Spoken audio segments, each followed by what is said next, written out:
আসসালামু আলাইকুম বন্ধুরা, আজকে এক্স্যাক্টলি ঘুরতে এসেছিলাম আমার ফ্রেন্ডের সাথে, তারেকের সাথে। এদিকে আসো একটু। আমরা তারেকের সাথে ঘুরতে এসেছিলাম মহাস্থানগড় বগুড়াতে।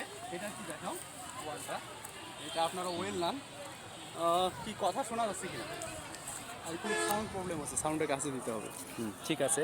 তো আমি যে বিষয়টা নিয়ে এক্স্যাক্টলি কথা বলতে যাচ্ছি, আজকে এই দর্শনীয় প্লেসটা দেখানো আমার উদ্দেশ্য না। আমার কথা হচ্ছে আপনারা একটু এই নোটিশটা দেখতে পারেন। কি দেখতে পাচ্ছেন? আম পাড়া নিষেধ, আম পারলে 150 টাকা জরিমানা, নির্দেশ করবে ইজারাদার। তো এই ইজারাদারদের জন্য আমার এই জন্য দুঃখটা হচ্ছে। এখন হচ্ছে আম গাছটা আমি দেখাবো এক্স্যাক্টলি। আপনারা নিশ্চয়ই বুঝতেই পারতেছেন এটা এক্স্যাক্টলি আমের মৌসুম।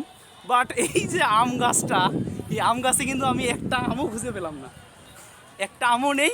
কিন্তু হঠাৎ করে তার এই নোটিশটা দেখে আমার কেন যেন মনে হলো যে এই বিষয়টা একটু মানে কি